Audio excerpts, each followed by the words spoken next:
Good morning, everyone, and welcome to the Green River Community College Enumclaw campus 2013 Political Candidates Forum, sponsored by Puget Sound Energy.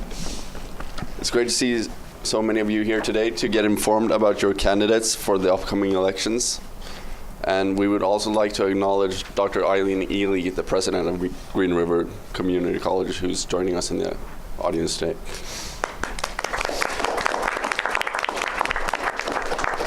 My name is Jacob. I'm the student body president at Green River, and joining me today, representing the whole associated student government of Green River Community College, is Vice President Tika and our Chief Justice, Rachel.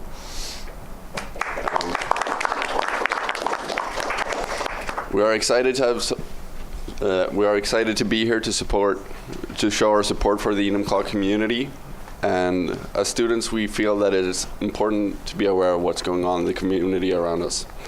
And we have a great turnout of candidates today, so let me hand it over to today's moderator. He's the current senior local government affairs representative for Puget Sound Energy.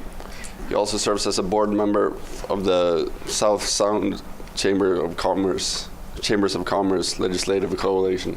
Sorry, a lot of words. Our speaker has had experience working in the U.S.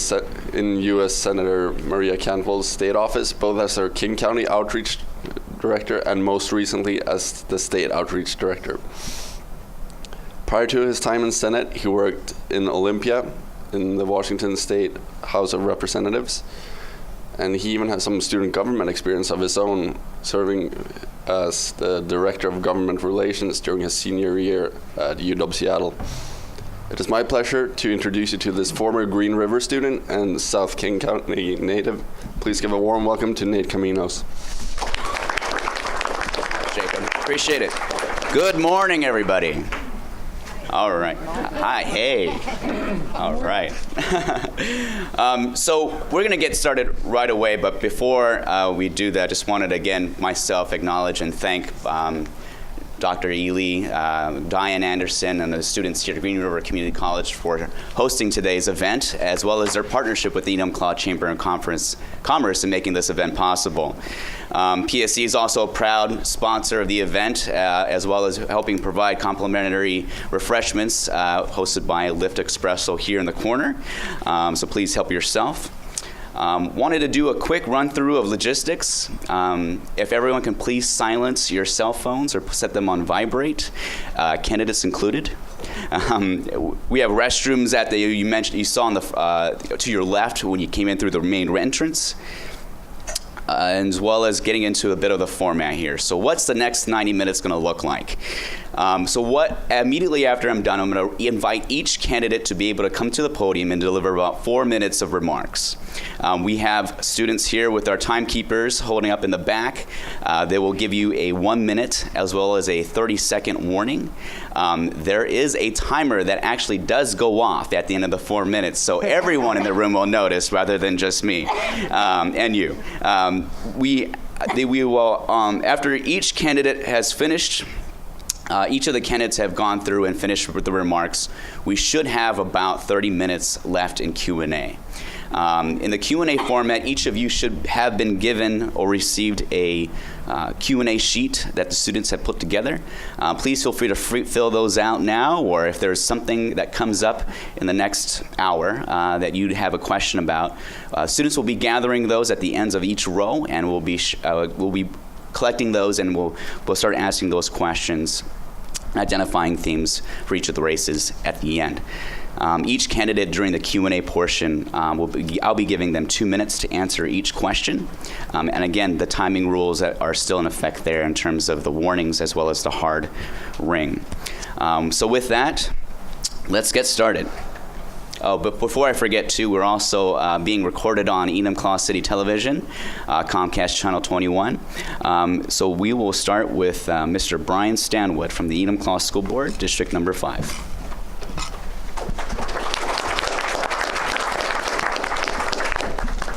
Thank you, sir. Well, I'm unopposed, so good morning. This is easy for me. I won't take 4 minutes, I promise you.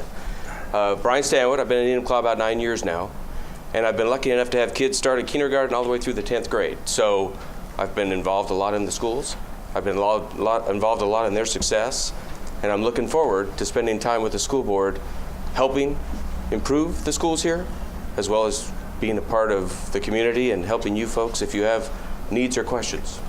So with that, I'll turn it over to the next person, who will be Angela Stubblefield. Or was that to you? Okay. Sorry. Thank you, Bryan. Well, see, we're already flying through this forum here. We're going to have about an hour Q&A at that rate. Thank you, Bryan. So, again, about to bring her to the podium, Miss Angela Stubblefield for the King County Fire District number 28 position.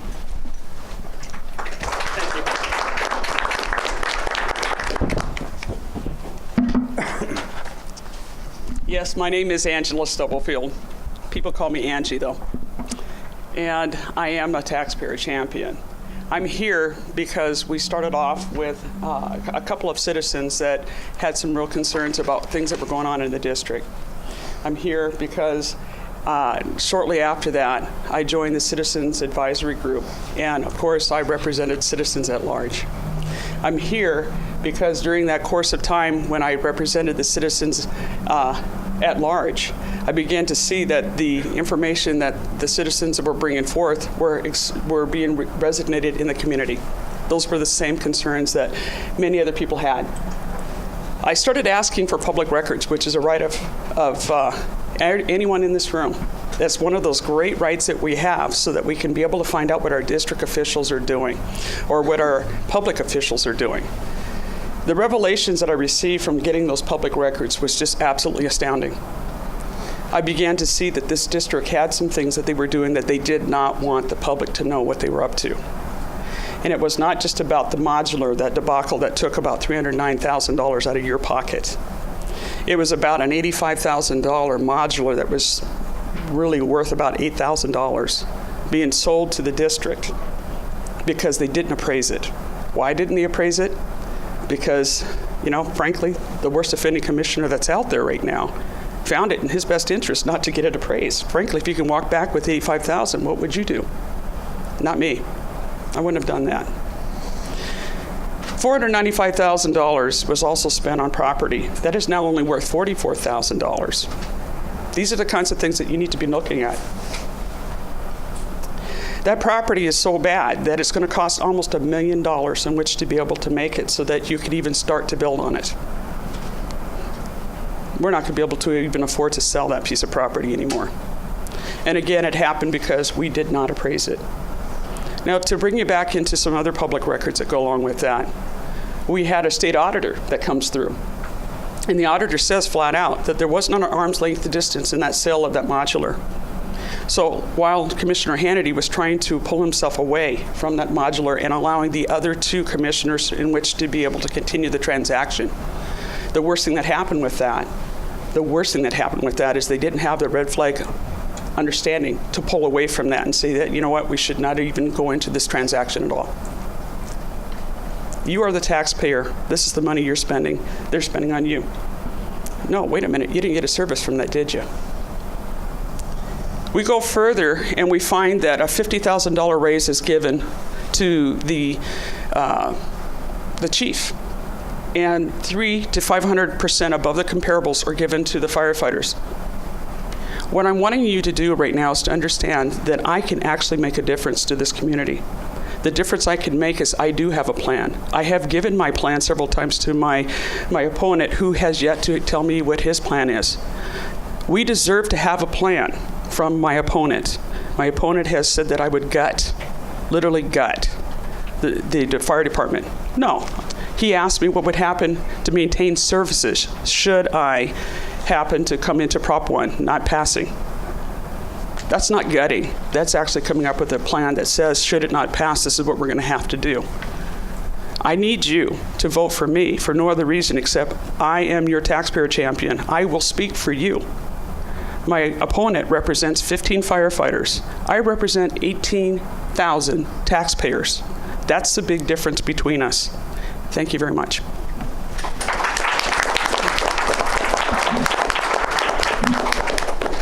Thank you, Angela. I'm going to mention a new thing that I didn't do at the start, which is With the time that we have for Q&A, when you're writing your questions on your sheets, if you are comfortable in leaving contact information for yourself, so that if we're not able to answer the question this morning, after the event, I'll gather and I'll share those with each of the candidates so they can have a chance to respond to you.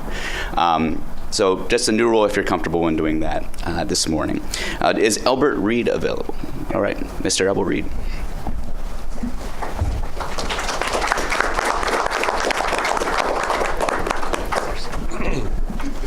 Can you hear me okay without this?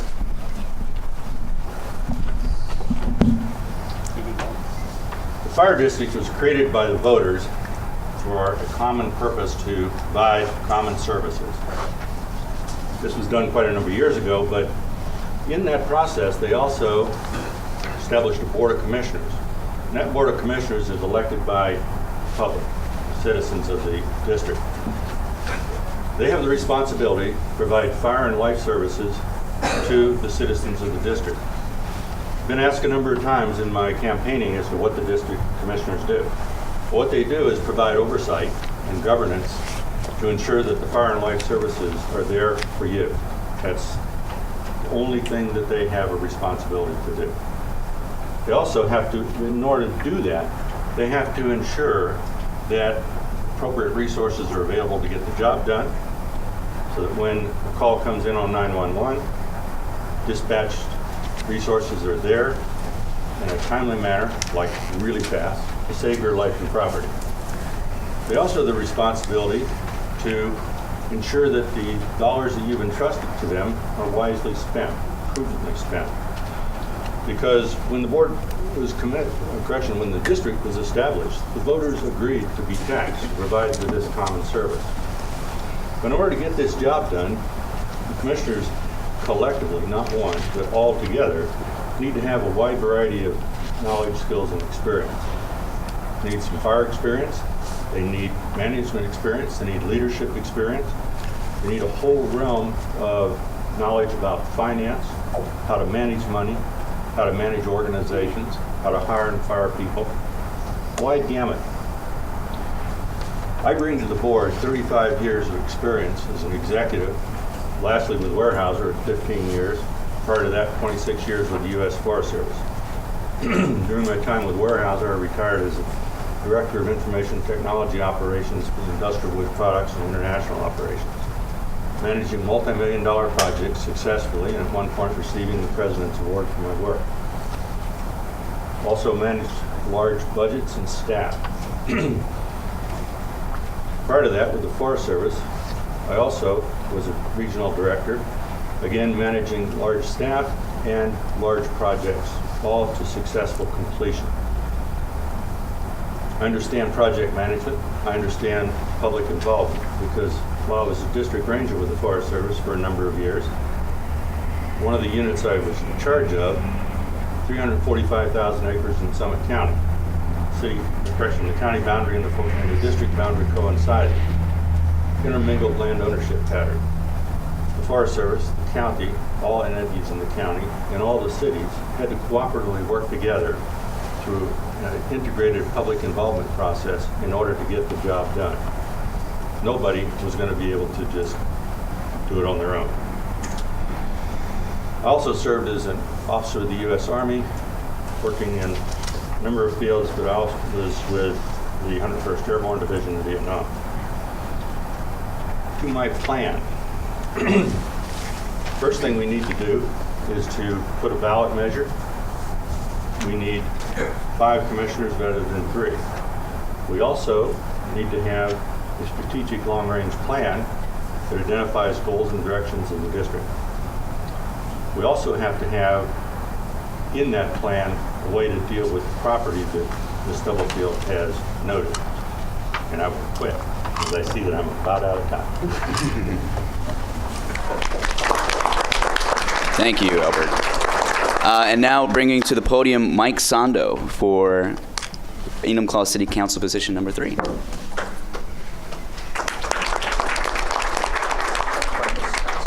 Thank you very much. Wow. It's so nice to see so many of you today. I'd like to thank the Associated Students and Jacob for having us here today, and Nate and PSC for being part of the event, and the Chamber of Commerce, Tyson, I know is here. Thank you so much for being a part of this. It's really exciting. This has been an incredible journey for myself, I have to tell you. I went through the appointment process for this seat last year. It was truly a positive experience for me. I learned so much, and I felt so much encouragement to move on and put my name forward and take the step. Running since last spring has been really quite enjoyable. The opportunity to meet and talk to so many folks has really kind of been, that's what energizes me. I've been amazed at the support that I've been able to garner during the campaign. It's just been really neat. Meeting with groups this summer, the 4th of July parade was a lot of fun. Meeting with folks at the street fair and a lot of other things. I'm really humbled by the positive response that I've received so far. This incredible journey that we started last spring continues today. I think Enumclaw is on the verge of something special. We've got a wonderful community. We have so much going for us in the next 5 years. I'd really like to be a part of that. Sure, we have challenges. We need to address our streets. We need to create a sustainable vision for the Expo Center. We've been talking about that in the newspaper. We need to realize positive economic growth. We need to do things that will help our city grow and be better in the future. The only way to make progress is to work together. Cannot promise that there's any easy solutions to any of these. I wish I could. I wish there was something that just a magic bullet that we could latch onto and do it. But it's just going to be. We're just going to have to listen. I promise to listen to concerns. I promise to be positive and constructive and do my best to earn your trust and support. This journey will go forward, this incredible journey that we've been on. And for me, this means that we need to build a partnership with state and county governments, with the federal government, other communities in the region. I'm ready to go. I'm ready to do that. We need to work on involving our community in the decisions that we make. We need to make the process more transparent. More importantly, we need to make the process work, and we need to do the job. And I'm ready to go on that. I'm ready to work on that. Finally, we need to roll up our sleeves, find solutions, build consensus, and work together. And I'm ready to go on that. So I'm asking you to join me on this incredible journey that we have forward. And with that, I'll hand it over, and thank you very much. Thank you, Mike. Now to bring to the podium Juanita Carstens for Enumclaw City Council position number 5.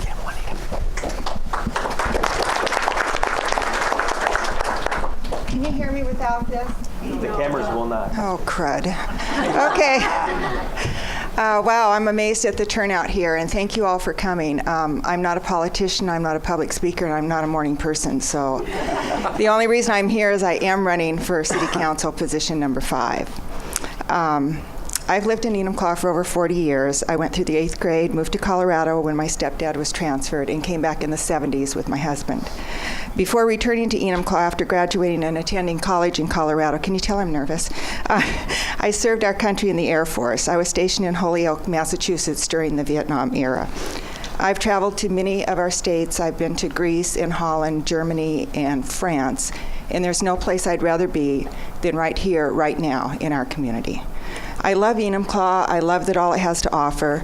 I remember when everyone knew everyone. You could walk from school downtown, stop at Mel's for refreshments, go to Poland's 5 and 10, browse around while I waited for my mom to get off work. She worked for Herb Sorensen and Jack Tim at their insurance agency downtown. My grandparents settled in Buckley. They came over from what they called the old country, which was Finland. I love that 3 generations of my family have attended Enumclaw schools. My son, myself, and I'll throw my daughter-in-law in there too, and my 2 granddaughters. I love that my son's 7th grade teacher, Marilyn Hash, was my 3rd grade teacher. I put a lot of value on that, and it means a whole lot to me to have that connection with our community. I love the generous giving and outpouring of help from our citizens of those that are less fortunate that live in our community. I only wish as I stand up here that I could talk like Britt Nelson does when she gets up here for POM. I love that I know the people that I run into around town. I've been here in Enumclaw when our library was still in the at the Planning Commission, where our Planning Commission is now. I've been here when there was no Safeway, no Walgreens, no QFC, no Taco Time, no Rite Aid, and heaven forbid, no Starbucks. Enumclaw has grown since that time, and that's a good thing in many ways. If a town doesn't grow, it stagnates and it dies, and I would hate to see that happen to us. Progress is an essential ingredient of growth for our city and a key to revenue. It helps spread the burden for essential services. However, progress must be managed, and that's why we have 7 members on our city council. In order to keep what we value, we need to keep close watch on what we do with our growth plan. I have spent 20 years in the real estate business. I retired about 3 years ago. The market was declining. I went through a bout of breast cancer, and those two combinations made for a retirement decision. And by the way, I am healthy, 5 years this month, cancer-free, which is a huge thing in the world of cancer. As a retired realtor, I think that I would bring a unique perspective on the future housing needs of not only our current residents, but those that would like to move here too and make Enumclaw their home. I am looking forward to using a common sense, proactive approach when dealing with future growth. Real estate is not just listing and selling houses. It deals with real people and real situations. Lots of people are under stress. I've negotiated sales with all types of people, all types of sales, all types of situations, all types of stress and disappointments, and yes, there's happiness there too. Compromise is a part of negotiation, and coming up with a resolution that worked well for all parties is a real sense of accomplishment. I'm a member of Enumclaw Rotary. That generous and caring giving group has elected me to be their president-elect for 2014 and 2015. I care about our community, and I also complain about it. We all stand around and we go, well, why didn't they ask me? I mean, we could have told them that didn't work. Why did they do this? Well, after throwing my hat in the ring for the council, I've been to almost every single, and my time is up. Could I borrow some of your time? Okay. There's layers to all decisions. Our hardworking council and administration work diligently to make hard decisions that will affect all of us. They take their responsibility seriously and spend countless unpaid hours working in their hope that they will do the best for us and our community. So I've lived here, I've worked here, I've volunteered here. Please consider me when you vote. Thank you, Juanita. Okay. Appreciate it. It's Tom Mann, Enumclaw City Council candidate, position number 5. Good morning, Tom. My name is Tom Mann, and I'm actually proud to say that I'm a Teamster 174 member for 35 years, and in that organization I was also a senior business representative for 16 years. Now, I don't know, a lot of folks don't know a lot about unions, but it's a fairly large organization. It's roughly the same size as the population of Enumclaw, the local I work for, about 9,000 members. And in role as senior staff, I was responsible for developing budgets, overseeing the day-to-day operation, that type of stuff, representing constituents. I represented 43 different companies as the representative in my tenure there. I retired about 16 months ago. So now I actually have time to participate more in the community, and I'm looking forward to doing that. I chose to live in Enumclaw.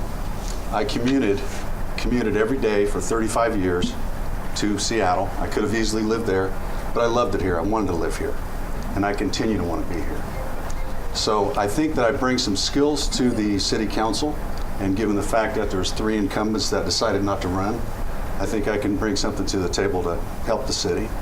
I think that we need to come up with a funding plan to fix our infrastructure, and I know that's a hard nut to crack, but I think that senior citizen services, youth and family services, those are affected when we don't have an overall plan.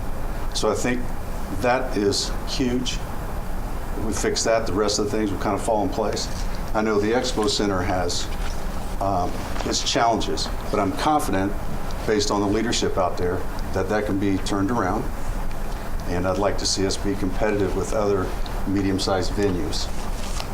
And with that, that's all I'm going to say. Thank you.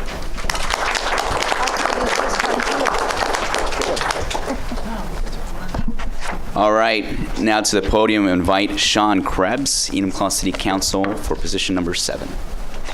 Good morning, Sean.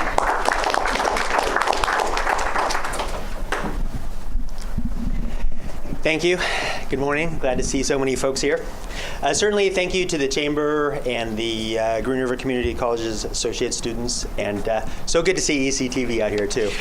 Just a note for my fellow speakers here: if you do not use the microphone, the cameras will not pick you up, and you will not have much of a presence on TV for the rest of the week. So, just a heads up for the rest of us. It's been an absolute pleasure to serve the citizens of Enumclaw. For the last 3 terms. It's true. Been here for 12 years on the City Council. I've had the opportunity to serve under 3 different mayors during that time, and lots and lots of fellow council members over that time. For me, the campaign is not actually about winning or losing. If the citizens choose to elect me to City Council, I am more than happy to serve for them. If they choose my opponent, I will not consider that a personal loss.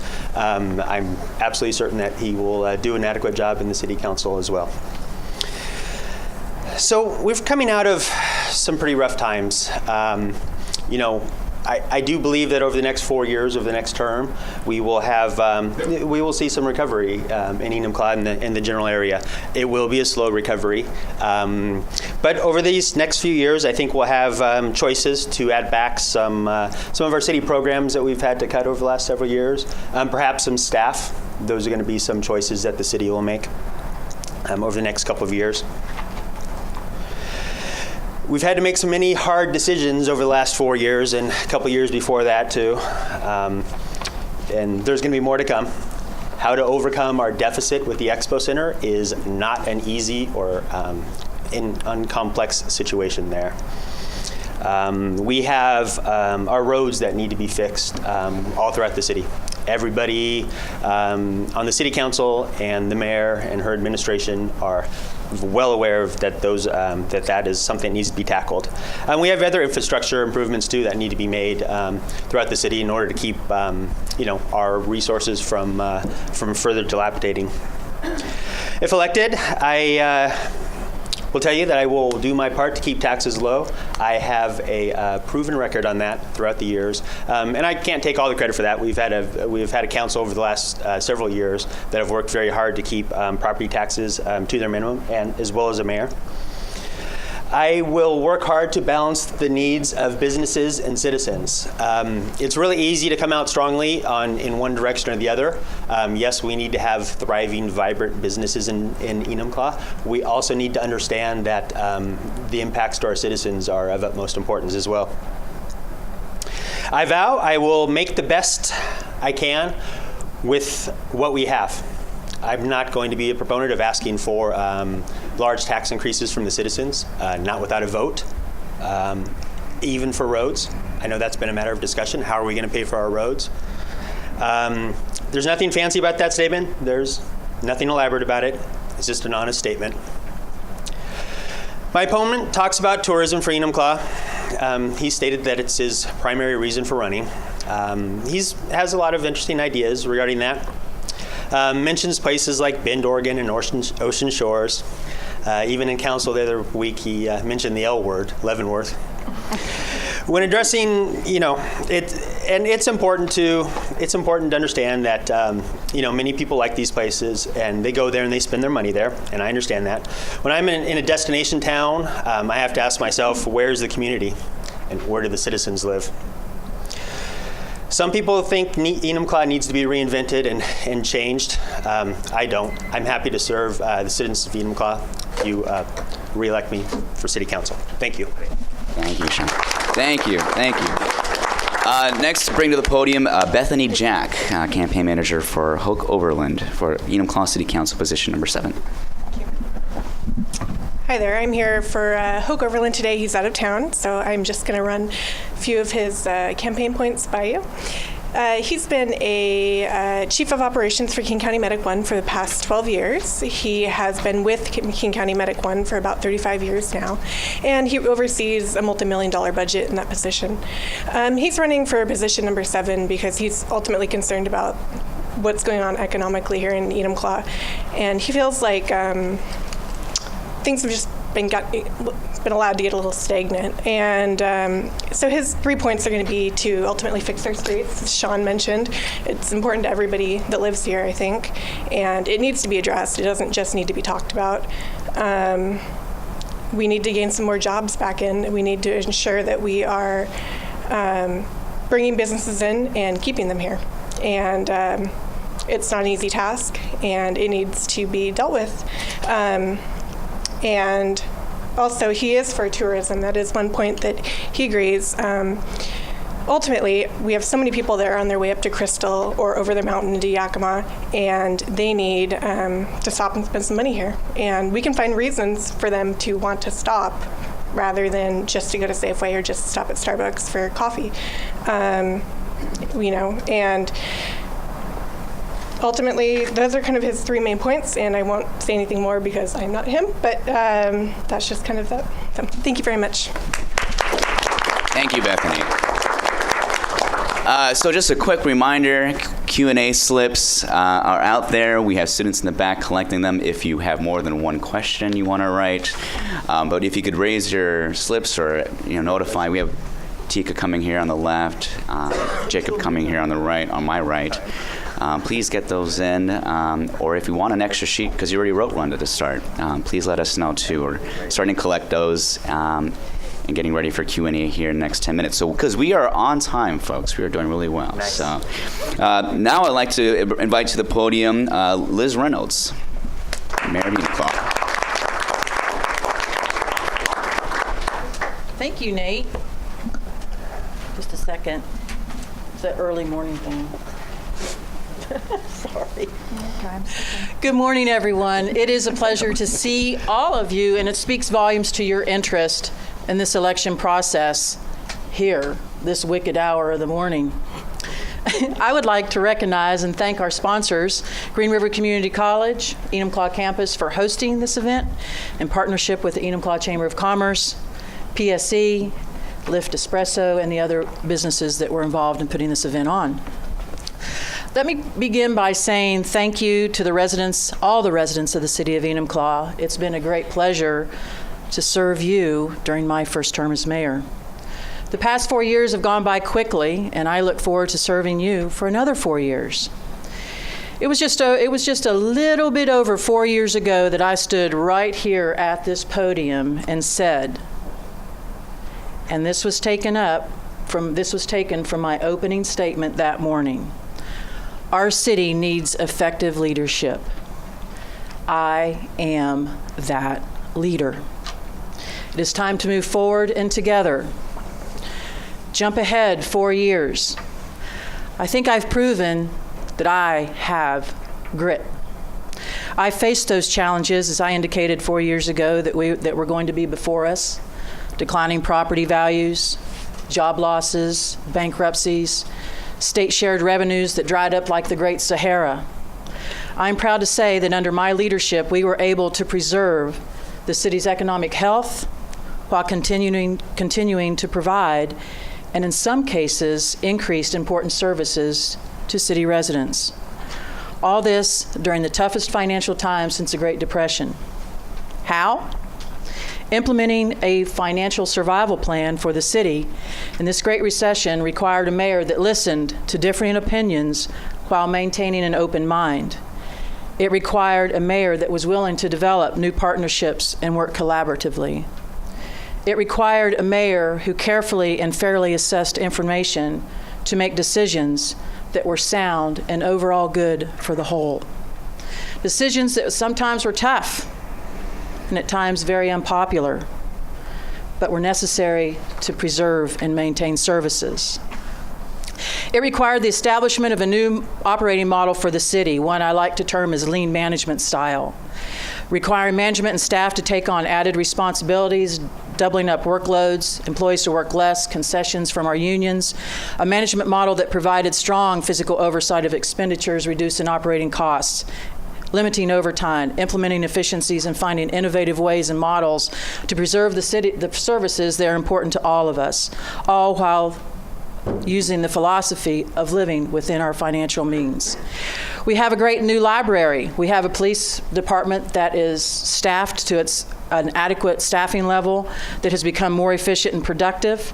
We have a new golf course model, economic development task force, gas utility offering competitive rates, transportation benefit district that will be implementing a solution to address our broken down street system, a citywide comprehensive emergency plan, a once stalled Welcome Center project that will go out to bid in 2014.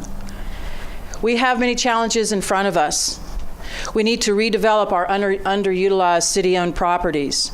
We need to move forward with the public-private partnership of the Downtown Senior Center Housing Project. We need to partner with King County to address our mental health. We need to partner with the Chamber of Commerce in educating the public of what Buy Local brings. Folks, there's a lot of work still left to be done, and I appreciate and I will continue to face those challenges for you, and my door is always open. Best wishes to you all. Thank you. Thank you, Liz. And now I'd like to invite to the podium Shari Song, King County Council candidate for District Seat Number 9. Thank you, Nate. And first of all, yes, me too. I'd like to thank Green River Community College here in Enumclaw and the students and the Enumclaw Chamber of Commerce for hosting this great event. And I'm very happy to be here. And I am running for King County Council. And I would have to say one of the highlights of my campaign has been my many trips down to Enumclaw, because it is a hidden gem down here that many people don't get to see. Some of you have my brochures. On the front cover is a photo of me, which was taken downtown Enumclaw. Downtown Enumclaw has so much charm and personality. I would love to see it grow even more. And so yes, I am running for King County Council. I'm running to be your representative on the County Council. And I am running because I believe that King County residents deserve better than what they've been getting from the incumbent. We all deserve a representative who will show up for work and not miss 500 votes on important issues and then brush it off as an unfair criticism. Well, it's time for typical politicians to live by the rules like the rest of us. Now, I'm not a career politician whose family has a political legacy in the district, but over the last 27 years, I've devoted my life in King County to hard work and giving back to my community. I am a business owner and a realtor. I've served on a number of nonprofit boards and community organizations from Federal Way to Seattle throughout King County over the last 20 years. I was even awarded a King County Recognition Award for community service from former executive Ron Sims. Now, through all my experiences, I've learned it is imperative that we have capable and committed elected officials at every level of government who have on-the-ground experience and truly understand the needs of its residents. Families and small businesses here deserve someone who understands the problems that they're facing. As a businesswoman and a community organizer, I've talked and met with families and small business all across this county. And I hear about the challenges that confront them every day. I myself experienced tough economic times when I had to work 2 jobs to keep my family afloat. And so I'm running because we deserve a representative who doesn't just pay lip service to small business and job creation, but someone who's actually done it. I'm running because we deserve a representative who doesn't say one thing on stage and do another in office, but someone who will stand up for our collective priorities. Now, my priorities include working to end gridlock on our roads, advocating for more infrastructure to attract new employers, and saving tax dollars while ensuring a stable revenue stream for the county. Now, I'm going to just give you a couple examples of how I would have done the job differently as a first-time candidate. If I had been a King County Council member, how would I have done the job differently than the incumbent? First of all, I'd show up. Regan voted against the parks levy. I would have supported it like the majority of the voters in King County. Regan says he supports human services and safety nets, but he wanted to cut public health by $3.2 million. Regan voted against a temporary car tap fee. I would have voted for it and for investing in the future of transit and roads in our region. So there are real differences between me and Regan. I may not have his political pedigree, but I will always have your back. And I think moving forward, if I am on the King County Council, I would work very hard to work with Enumclaw and the leaders here to do what we can to make Enumclaw better, because I believe what's good for Enumclaw is good for King County. Thank you. Thank you, Shari. I believe Alan is not here, so we are done with our remarks for this event. So good night. No, thank you. 45 minutes. We're going to have about 30 minutes left still of Q&A. So again, please get those questions in. So how am I going to do this? Just to recap, I mentioned at the start, I'm going to go through some questions here. I'm going to try and develop some themes and have some questions for each of the races that are here represented on the panel. Candidates, you have microphones on each of your tables in front of you. You will have 2 minutes. The timing effect will still be run by our good friends in the back. So let's get started. So we're going to start actually for a question in regards to the King County Fire District race. And the question is addressed to both candidates. How do you feel about increasing the number of fire commissioners from 3 to 5, and why? And we'll start with Angela on this one.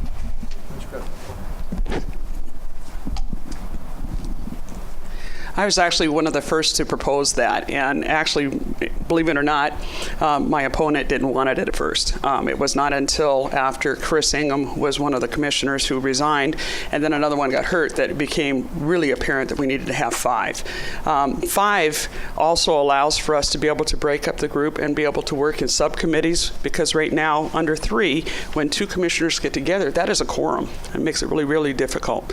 So I'm all for 5. And I believe that when we can break these commissioners up, we can actually make it so that we can have a financial planner working with it, maybe 1 or 2 of them, so that we can actually start to get this district moving in the district in the proper direction that we need to be going. We can also then work with some other areas that this district needs as far as working with people. As a teacher, one of the first things that I do is I work with people, and we need to start making sure we come back to the taxpayer. The taxpayer is the horse. The service belongs to the taxpayer, not the other way around, where the firefighters become the horse. So, taxpayer, horse, the cart is the firefighters. Thank you. Thank you, Angela. And we have Elbert Reed a chance to give 2 minutes. Is this on? Yep. I support 5 commissioners, as I stated in my opening, in my remarks. 2 reasons. First off, we get a broader distribution of folks from throughout the community.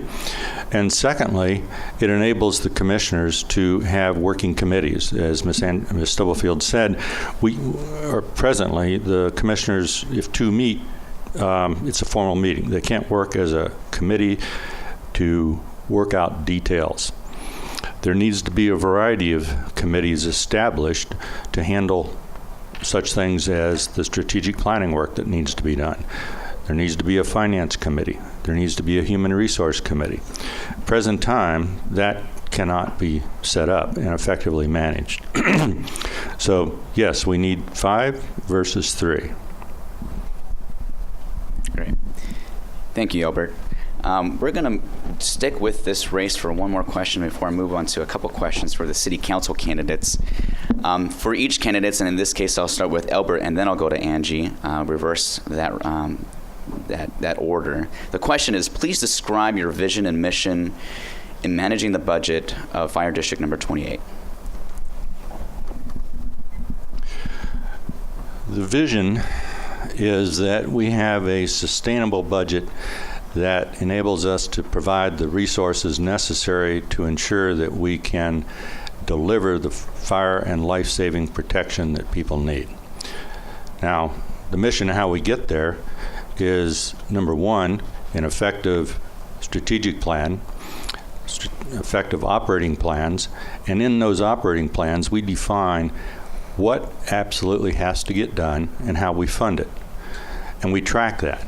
We need to look at how we currently have structured the financial structure of the district. It's not easy to get information about various activities in the district. We need to look at how we could restructure that, or at least recodify some things so that we can, in fact, readily see what, in fact, we're spending money on. And this, in turn, can provide us the information to keep the voters better informed. We don't have that capability today. We should be able, with today's technology, to quickly answer questions that today takes quite a bit of time to dig up the information and analyze it to get there. Great. And the question to Angie. Oh, sorry. Oh, yeah. No, life is good. The first thing we need to do is actually start to create a budget that we stick with. We need to have a capital outlay account so we can actually replace outdated rigs. That means that we have to start to apportion things into about 3 different areas. We need to have a reserve account so that when we hit bad times, we can actually utilize that reserve account to help us with things. But it all starts with getting down to the bottom line as to what our district has right now. And that's one of the reasons why I thought it would be really important to get a financial person in that is going to be working with us as commissioners so that we could find out exactly where this district stands. From there, what we do is we create that capital outlay, we create the reserve account, and we absolutely create a budget in which we start to provide the services that we're supposed to be providing for. And we make sure that we don't go back through where we are right now ever again. This was something that was totally avoidable from a long time back. When this district pulled away from the city, they literally had more than $2 million where they could have done exactly that. They could have put money into a capital outlay account, they could have put money into a reserve account, and they could have had a budget. But instead, what this district did is they had one straight checking account. And guess what? They're out of money. Guess what? They're asking us to bail them out. We can't do this anymore. We have to actually do it just the same way that we do it in our homes. We have to make things work with what we have. Thank you. Thank you, Angela. Okay, I have a couple questions, and I'm going to go through actually the council, the county council, and our mayor's races. So I'm going to start with Mike Sando. And work my way down. The question is, what specific ideas do you have to strengthen and retain business? As far as strengthening and maintaining, strengthening businesses, I think Liz said it was the Buy Local campaign, making us realize that every dollar that we spend here or every dollar that flies out of our community it hurts us as a whole. One of those things, so buying local, helping foster positive public relations with the community as far as that goes is important.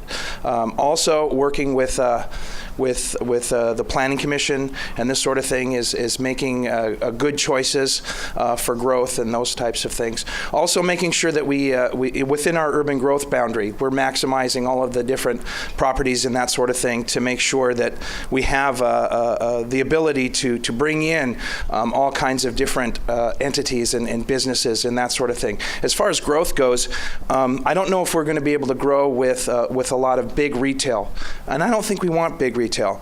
But what I think we can do is if we can recruit businesses, biomedical, technical businesses, other light manufacturing businesses, because this is a great place to be. And the great place to be is because of our location, because of our proximity to Seattle. In an hour, we can be at a Seahawks game. In an hour, we can be at a world-class skiing. We can be in the mountains. We can be hiking. We can do all of those things that we love so much. And we need to advertise that and let businesses and companies know that are looking for a place to locate and a place to have workers, that they can recruit world-class workers to be here because it's such a great community to be in. Thank you. Great. Thank you, Mike. And we'll go to Juanita Carstens. I think Mike has said it very well. We need to shop local, and I think if you check the prices around town, the stationery store sells copy paper a lot cheaper than the Office Depot does. I think if you check out your produce, sometimes you can get better deals in Enumclaw than you can out of town. I know that Enumclaw doesn't have everything we need. You know, when we lost the pennies, the old J.C. Penney's, we lost the ability to buy towels and underwear and go out and shop for something to wear that night. But so we don't have everything that we need to buy in Enumclaw, but what we do have, we should be spending our money on. I don't think we have the footprint to bring in huge box stores, and I'm not hearing that that's what people want.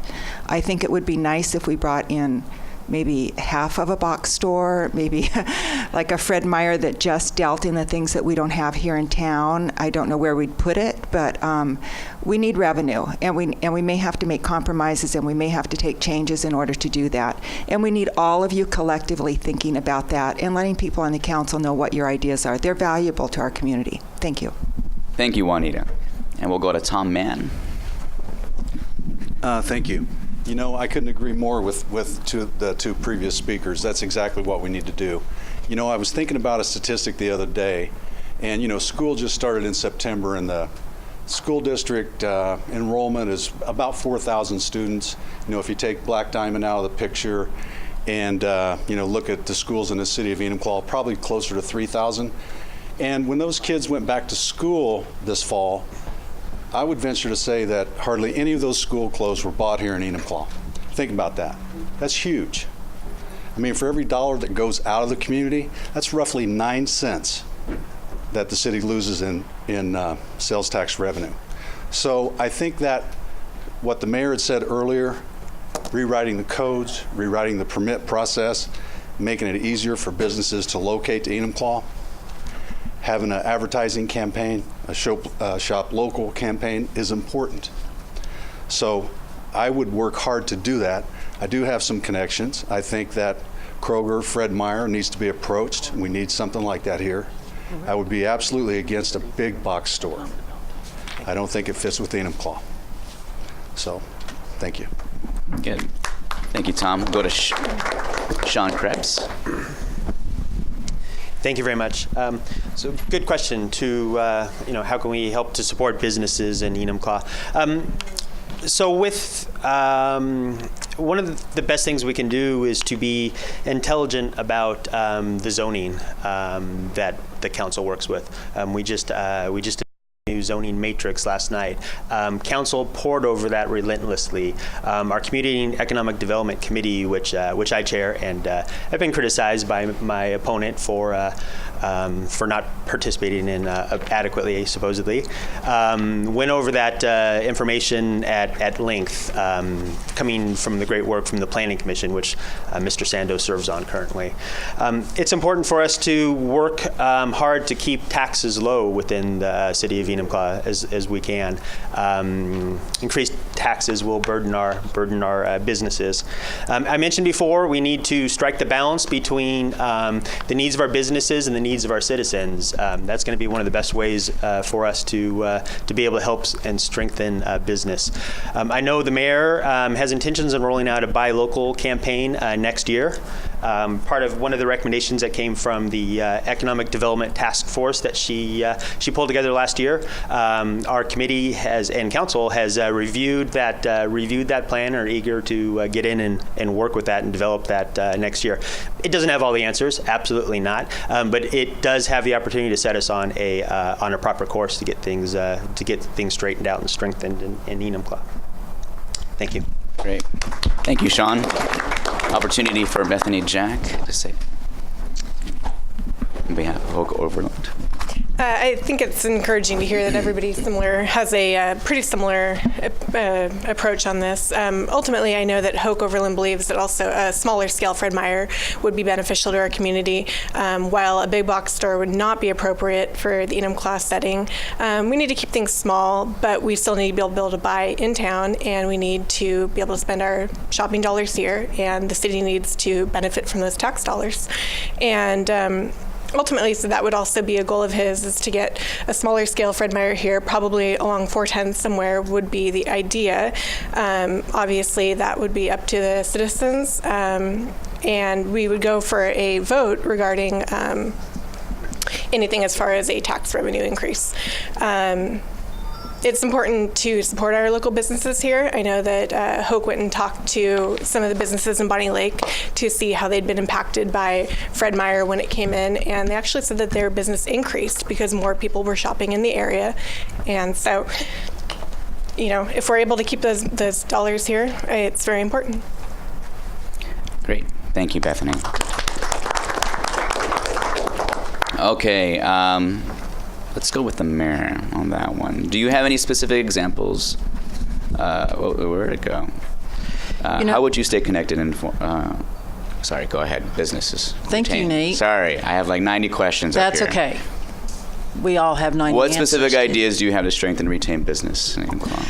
Actually, all the candidates have said wonderful things. And Councilman Krebs indicated to you that what I did in June of 2012 was I implemented a economic development task force, and that I don't sit on that task force. What I wanted it to be was a voice of the businesses, a voice, and that task force is comprised of local businessmen and women to bring their perspective through business as they see the issues. I will be bringing forth the mayor's initiative in response to their economic development strategies. Shop local is very, very important. I'm going to throw out a number here that might kind of stagger you. It takes $9 million of spending in our community for the city of Enumclaw to receive $100,000. That's huge when you see how are we going to fix our streets. So shop local and education to our constituency in collaboration with the Chamber of Commerce is very important. We need to create living wage jobs. That creates another partnership with our local realtors, with the Chamber of Commerce, with Green River Community College Small Business Association. So there's a lot of work to be done. And I'm energized because you hear from every last person that's sitting up here in front of you, they all have appropriate ideas. So I look forward to working with whatever the mix of council may be that comes forward, because they all have great ideas. But one thing that I have to remind you is that we all have to embrace one common plan and work together instead of going in 10,000 different directions. It takes all of us to make a community. And I really think with my leadership that we can get there. It'll be tough, but we're going to get there. Thank you so much. Thank you, Liz. Shari, running out the last question. So again, it's what specific ideas do you have to strengthen, retain businesses? I actually have a follow-up question along the same lines. Do you have any specific examples of county policy that could be changed to support small business?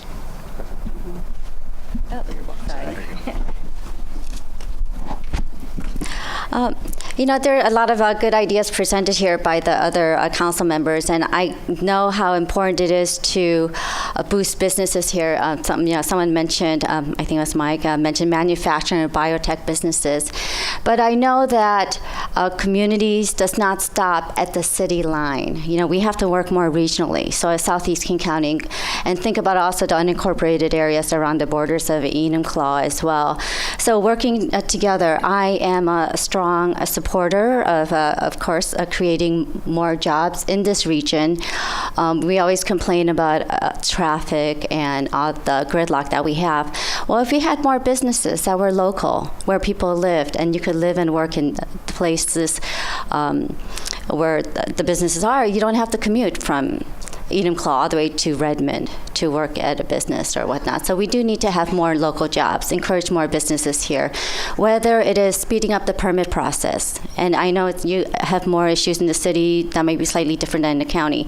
At the county level, can we speed up permitting processes for businesses to construct or whatever they need? Or, do zoning laws need to be relooked at, growth management boundaries, those kinds of things that we need to continuously evaluate to figure out how we can attract new employers, how we can attract manufacturers or other businesses to this area so that we can keep money local. And even if the business isn't right in the city, if we have people closer in the city, they'll come into Enumclaw to spend money and help the economy. Thanks. No, you're good. Thank you, Shari. I don't know. You're good. Actually, we'll stick with you for one more question. If elected, how would you stay connected and informed on Enumclaw issues to best represent the city at the county level?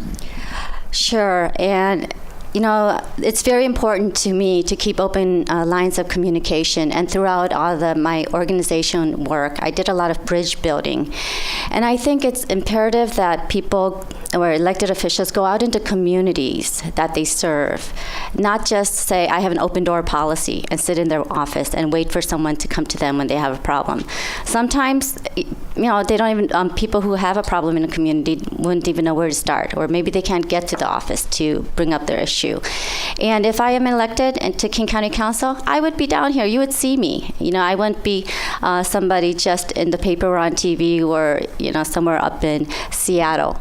I would come here to your community events, to the council meetings, to other important gatherings to make sure that I can deeply understand the issues that you guys have. And if there are concerns that, you are able to have that open line of communication and feel that I am approachable, that you can always talk to me whenever you need. Thank you. Thank you, Shari. Next question goes back to Liz. Mayor, as your new council was formed, what strategies do you have for creating cohesion amongst the group? What's important as a mayor is to listen to your council and listen to constituency. What I plan to do is to, with the new council that's seated, is to immediately have a workshop with that council and asking what their priorities are. Because we all, as I indicated in the earlier question, we all have to work together and come up with the vision, a comprehensive vision of where we want to go and follow that path together. It doesn't do us any good when we're all working all over the landscape. So that's one thing that I'm going to bring forward right in the very beginning, is to have a workshop to sit down and help bridge a huge learning curve that new council members have. I mean, you've got to hit the ground running. So it's to bring forward the issues that we continue to work on, understand their perceptions and their philosophies, and how we can work collaboratively to move together. And that's the very first step, because if we don't do that, then we're going to be all over the landscape, and that's not where we need to be. So that's my first priority. Thank you. Thank you, Liz. So my next question is going to be back to the city council candidates primarily, but after I ask this question, if there are other candidates that would like to answer, I'll leave that up to them at the end. So in reverse order, we'll go back to starting with Bethany Jack on behalf of Hoke Overland to deliver the first answer, and ending with Mike Sando. So the question is regards to transportation. Can you give some specific examples of how you would fund street improvements? Follow-up question is, how do you propose to pay for the road work for ending traffic gridlock? I'll keep this short and sweet. Ultimately, it would be a vote, a taxpayer vote, and it would be I believe Hoke's idea was to increase taxes by 0.02%, and that would be for the funding of the repair work that our city needs. Thank you. Great. We'll go to Sean Krebs. Could you restate the question, please? Sure. Issues in regards to the context of transportation. Can you give some examples, so specific examples of how you would fund street improvements? And another similar question along the same similar context is, how do you propose to pay for road work for ending traffic gridlock? Okay, I'm not quite sure about the gridlock portion of the question, but I'll address the question of funding, which is no, I cannot. I can't answer you how we're going to fund that. This is a question that council has been wrestling with for the better part of 2 years. We understand, we know what the funding options are. They're pretty straightforward. In order to get the roads adequately fixed in a reasonable period of time before they further ruin, we're going to be looking for some sort of a tax increase. Now, whether that's a property tax increase, whether that's a sales tax increase, whether it's the ever-hated license tab increase. Those decisions that council has to make. I cannot sit here and tell you which way I'm going to go on it next year, because we need to have that discussion before council in public and be receiving public comment and feedback about that. We on council understand the importance of having this done as soon as possible and getting the roads fixed. But nobody is running and jumping to raise people's taxes inappropriately without the proper amount of feedback from our citizens. So, as I mentioned before, there is a balance there. We know that it's necessary. We've been talking about it for a long time. Rich Elfers, when he was on council, was a big advocate of moving forward on that, and we still haven't been able to come off of that. But Transportation Advisory Board was formed last year in order to help us work towards those decisions. Council and administration is actively working towards that as we speak. Thank you. Great. Thank you, Sean. We'll go to Tom Mann. I don't think it's a big secret around town that there's going to have to be a funding mechanism for roads, and it's probably going to be a sales tax increase and a license tab increase and possibly a property tax increase. I won't know for sure exactly what that's going to consist of until I'm actually seated and look at all the facts. But one thing that I do know is whatever we contemplate, whatever we come up with, we need to engage the citizens of Enumclaw in a meaningful way. And I don't mean 3 minutes at the mic at City Hall. I mean a series of town hall meetings where we actually engage the public and talk to them. So I knocked on over 2,000 doors this summer and talked to folks. No one wants a tax increase, but folks understand that you can't have quality services and quality roads unless you pay for them. What their concerns are, at least what they told me, they want to make sure that the money that they pay goes specifically for that purpose. They don't want it commingled with other funds, that type of stuff. So I think if we have a meaningful conversation, we need to get the campaign going. The money's already been set aside for a special ballot measure, and I think that's the way we need to roll. Great. Thank you, Tom. We'll go to Juanita Carstens. I can't answer that question either without more information. I stayed after a council meeting one evening, and they were just discussing this very thing, our roads. There are different ways to maintain our road. There's different ways. We need to tear out some roads and put in new roads, which is more expense. We can use asphalt, which doesn't last as long as concrete.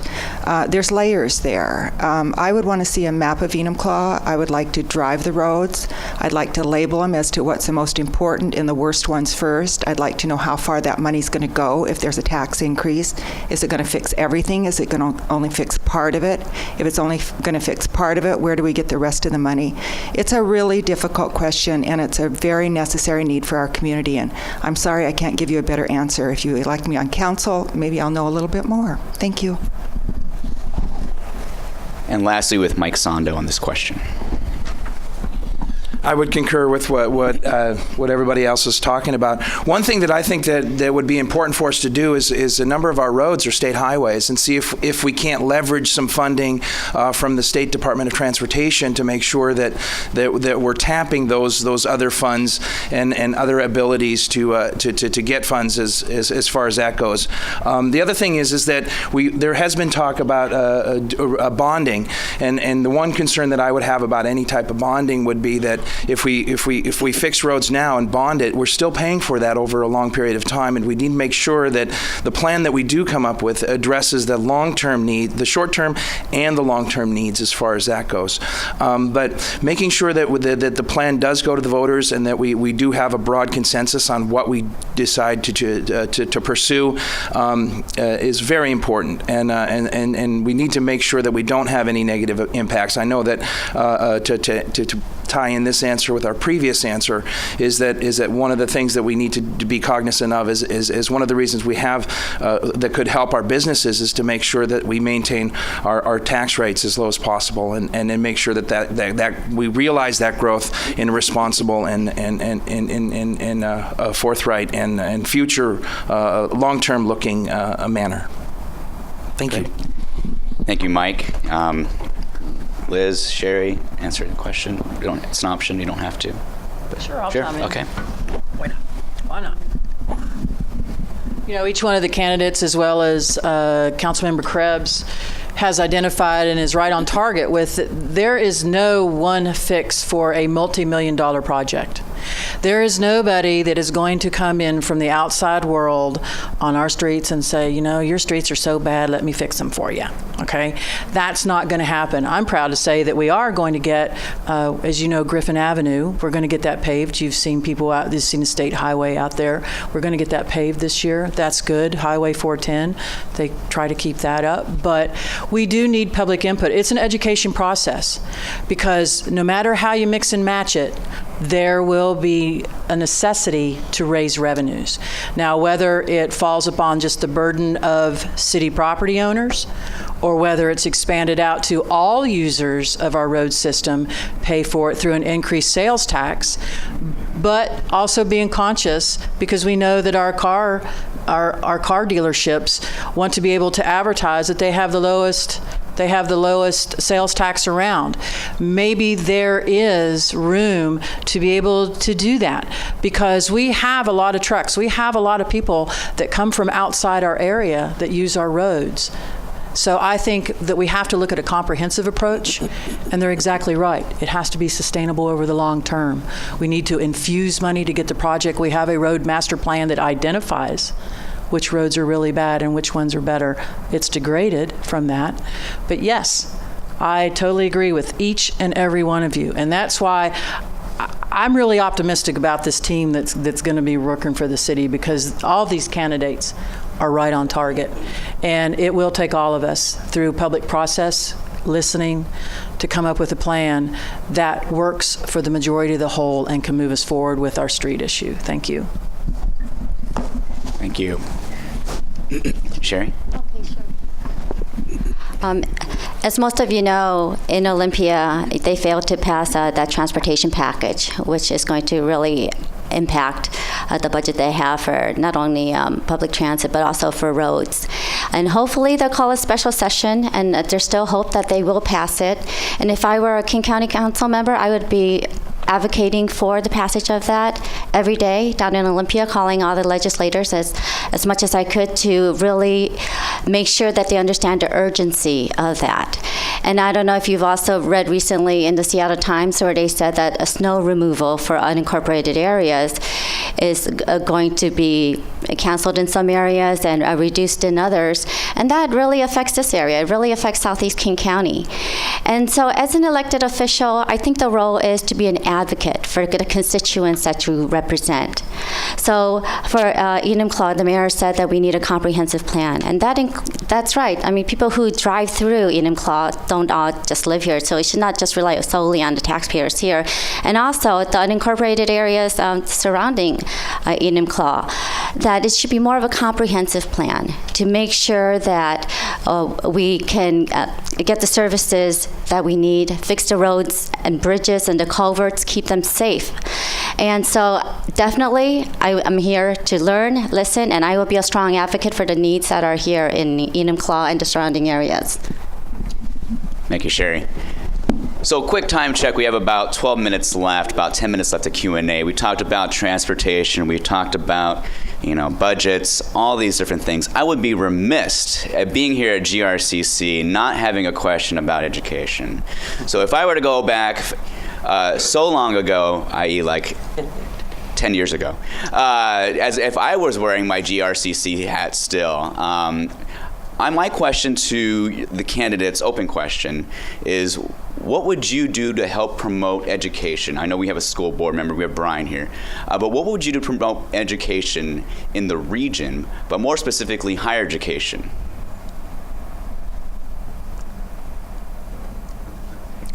Open question. I'll pick up on that. Juanita. I think in order to have higher education that you need to start at the lower grades of elementary and kindergarten. And I know that we've gone from half-day to a full-day kindergarten. We also have our superintendent of schools, Mike Nelson, here. There was a good article in the Times this morning, or maybe it was yesterday, about I think it was White Center that turned their scores upside down and went from very, very low to very, very high scores in a school term. And I think we need to look at that article, and I think that we have good school districts, and we have Green River College here. We have education that we can provide to the community, but we need to be more proactive as far as making sure all our kids understand everything in their classrooms. It's hard for parents that work to be able to give them the one-on-one that they used to have in the old days. I'm helping my 6th grade granddaughter do her math every day, because if I don't help every day, I can't keep up. Graham, do you know how to do this? No, you're going to have to help me out here. So, I mean, realistically, we need to start at the bottom with education, with our community, with everything else, and we need to pull together as a community, and we need to get good ideas from all of you. Thank you. Thank you, Juanita. I think we'll go to Bryan. Well, I'm unopposed, but I've got a lot of passion about education. I've done a lot of schooling in my life, and I think kids today, as you said, I spend every night with my daughter in 7th grade going through math, reading their papers, doing everything I can to make sure they're successful. It starts in the schools, but it also starts at the house. How important is education to you? I don't care if you go to college. Well, I actually do. But do you have a plan as a kid? And what are we doing to advocate for that plan? Whether it be at the school or at the house. I think we can do that on the school board, in schools, and in the home. But it's a collaborative effort. So more involvement is needed. How does it look? Well, I'll get on the school board and we'll work through it. Okay? But it's imperative that our children understand how important it is to be educated and to be involved. Thank you, Bryan. Anyway, so we'll go to Mike. I'd like to echo the sentiments of the previous speakers. One thing that I think that, your question was basically directed primarily at higher education, and higher education to me doesn't necessarily mean college or a 4-year school. It also means what we're doing here. It also means doing training. I don't know if you realize that in Enumclaw, through the efforts of Mike, the school district, and a number of community individuals, we've got a dynamite program working on manufacturing, and we brought in aerospace. These machines are just incredible. And some of the things that are going on in Enumclaw to build not just higher education for college, but also the training and the manufacturing and those things.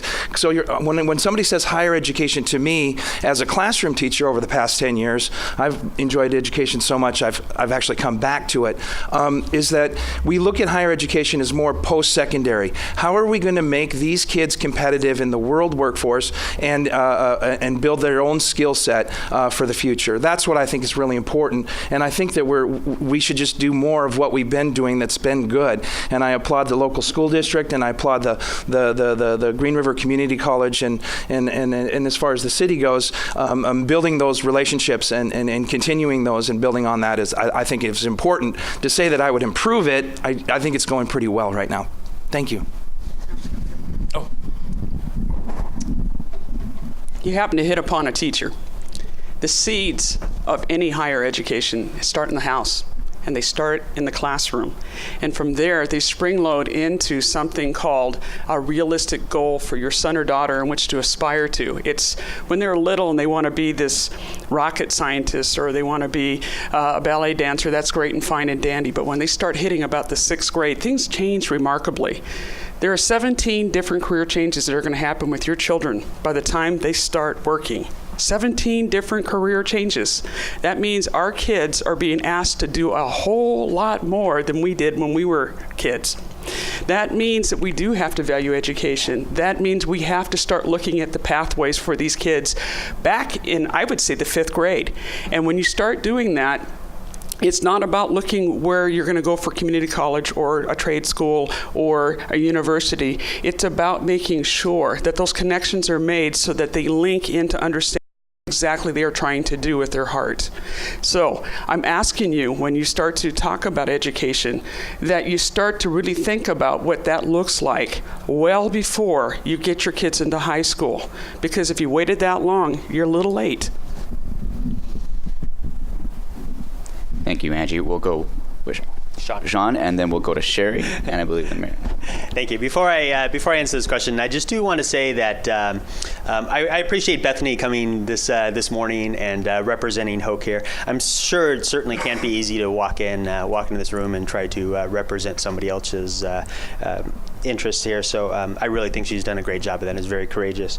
As far as answering the question presented, I'm going to have to go back. I'm going to have to take the city's perspective on this. A couple of things I think we can do as far as education goes within the city is I know at best sometimes the administration's relationship between the school and the city have been a little tenuous. We've always gotten the job done.